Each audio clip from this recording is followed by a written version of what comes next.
Oh.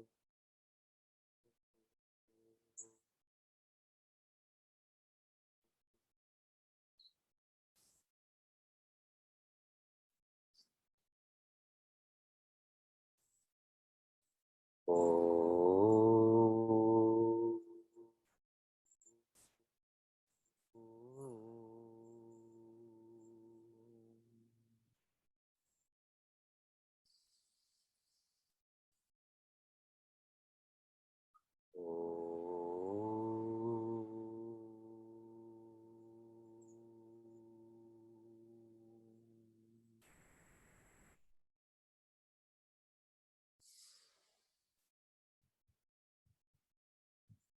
Welcome to Meaningful Mornings.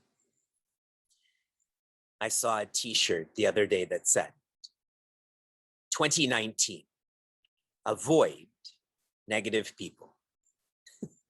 2020, avoid positive people.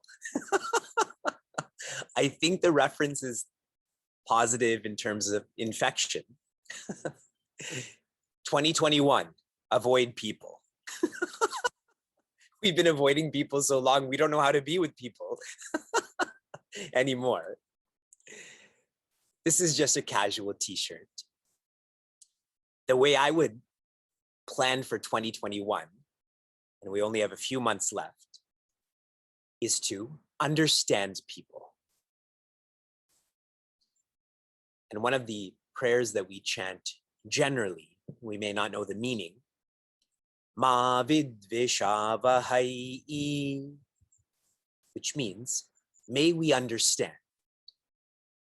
May the teacher and the taught understand. You have to understand yourself before you can understand others. And that's what this workshop is about. If this workshop is about understanding others before understanding yourself, any secular class can teach you that, but it will be short term. This is a sacred workshop about understanding oneself. The natural expression of this is to understand others.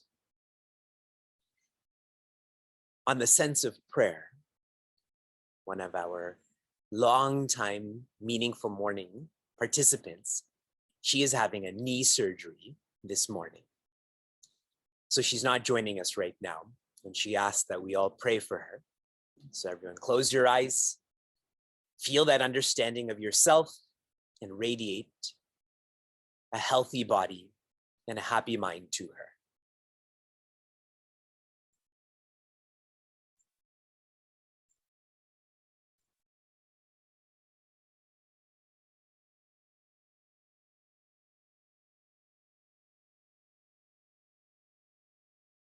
Sarve santu niramayaha. May all be healthy and happy. I began our workshop yesterday encouraging all of us to be careful. And I wasn't careful. I misspoke about the context. I had shared that Sri Vibhishana tells Sri Hanumana in the palace of Lanka that he's living with the selfish. The correct context, Sri Rama is asking Sri Vibhishana how he's living with the selfish, and Sri Hanumana's listening to this. So I wanted that accuracy to be shared with you. Otherwise, there's a cycle of inaccuracy, correct? I teach you one thing, you teach another person, and soon the whole teaching is diluted.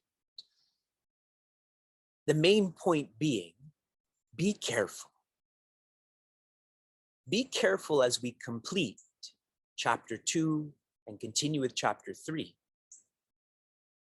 What should you be careful about? Understanding the thought flow of chapter 2 so that you're ready for chapter 3. More practically, be careful of whether you're becoming more cheerful or more cranky as we complete chapter after chapter after chapter. If you're becoming more cheerful, and I pray you are, then the completion of the chapter is you feeling more completion. That's the vision of the chapter. It is not to know technicalities. It is not to memorize. The last virtue that we navigated in chapter 2 was humility. The content are humble, and we can practice the same. I had referenced na ahankara. One is not egotistical. Naturally, one is humble. And an efficient way to do this is to feel that your life belongs to others. I reference being a sadhu. A sadhu is one who works for others' accomplishments. Feel that your life belongs to others. Then you won't count how much you've helped, how many people you've helped. What will happen is others will count for you. How much you've helped, how many people have helped. I'm re-emphasizing this because the focus of chapter 3 is dedication. The word that is used in the chapter is karma, karma yoga. In verse 1, Arjuna uvacha jayasi chet karmanaste mata buddhir janardana tat kim karmani ghore mam niyojayasi keshava. What's amazing about the fact that Prince Arjuna is asking a question? This is a samvada or a dialogue. You will find every shastra or scripture in Sanatana Dharma is a samvada or dialogue.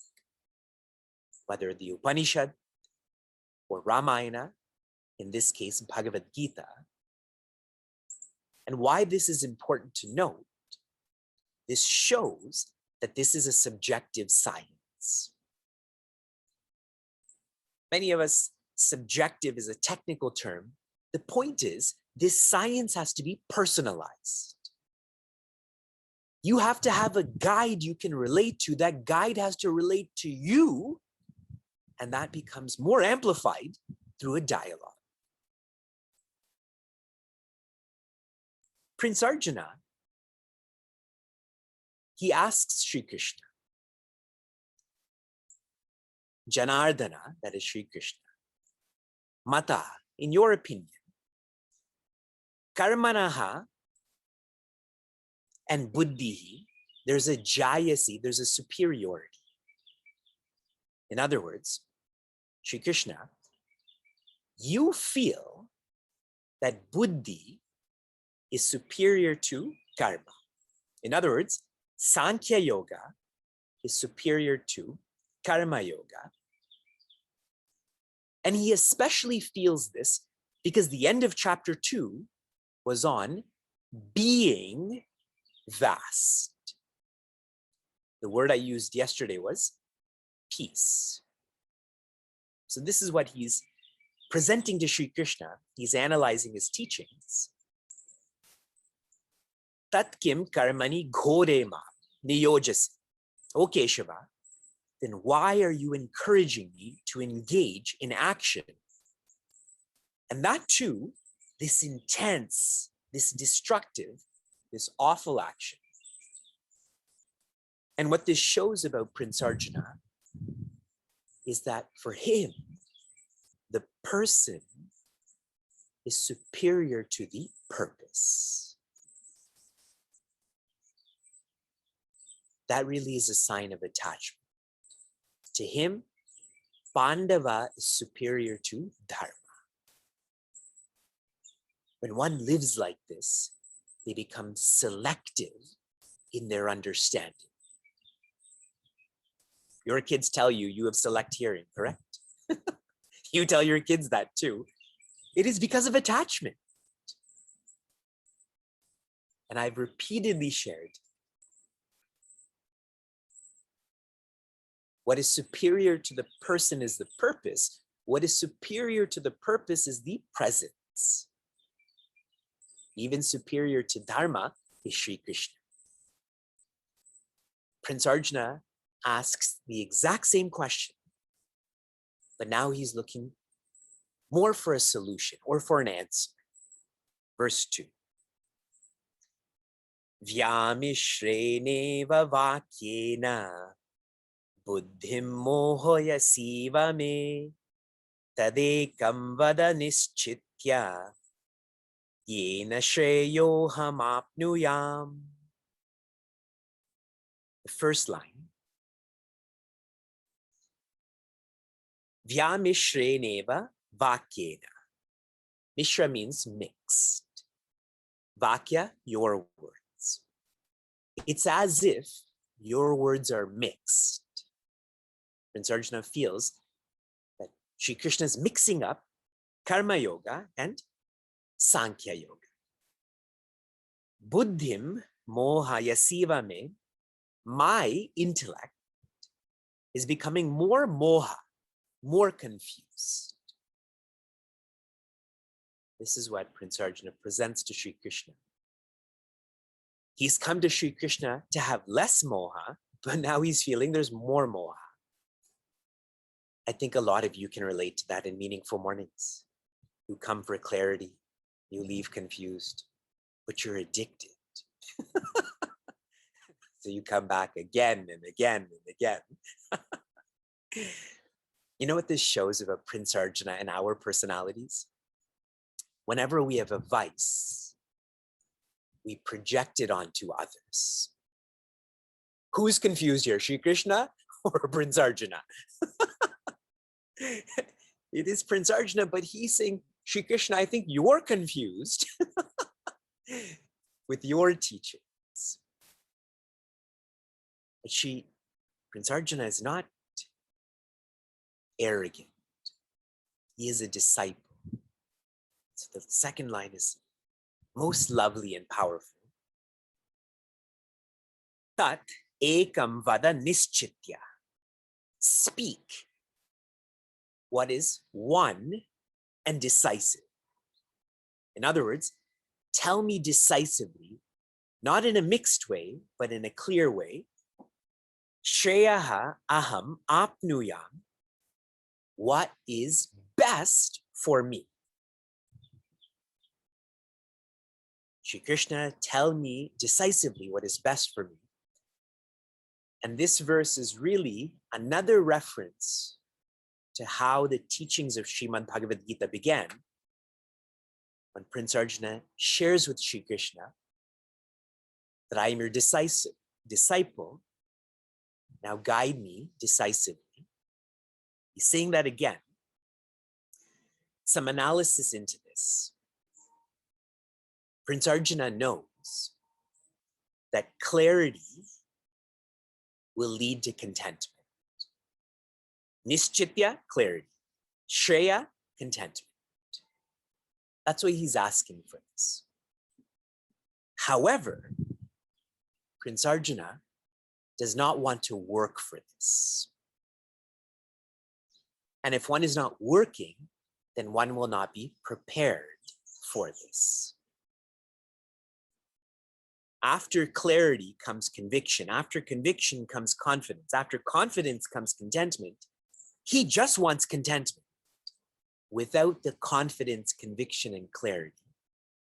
He doesn't want to work for this, which means he won't be ready for this. In Satsang and Smile yesterday, what was your verb? Your verb was magically exert. I said work hard and smart. Because so much of Satsang and Smile is being interlaced with Bhagavad Gita and vice versa. Sharing this in a different framework. The right actions,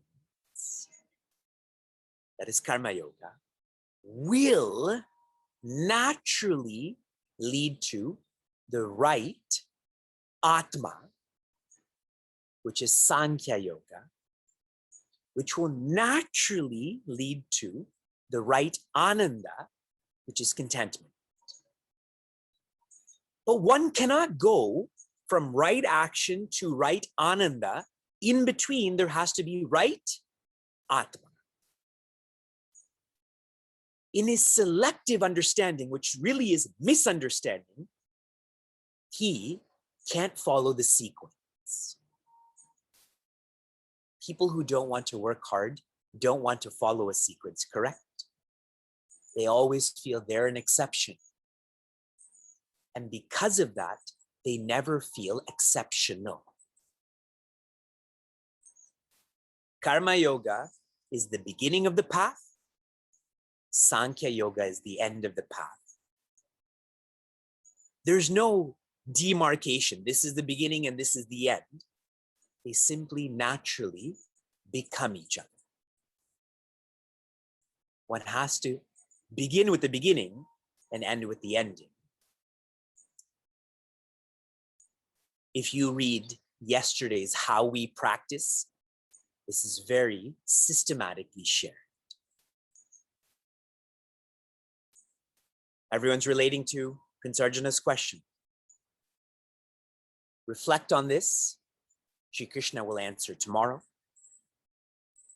From inspiration to application, your application yesterday was for you to have 3 dialogues, samvadas, with others about whether they're becoming more cheerful or cranky. How many of you tried this? You can share your observations. And really, why I asked you to do this was not for their analysis, it was for your analysis. Our lifestyles, when they are meaningful, we become more cheerful. Our lifestyles, if they are instinctive, we will become more cranky. Your application for this morning, a recent podcast that is entitled, A Checklist for When the Mind Wanders. A checklist for when the mind wanders. This is being shared with you in the chat. I want you to listen to this podcast to ensure you're understanding the difference between being cheerful and cranky. Shanti, Shanti, Shanti. Be safe, be sound, be serene, be happiness.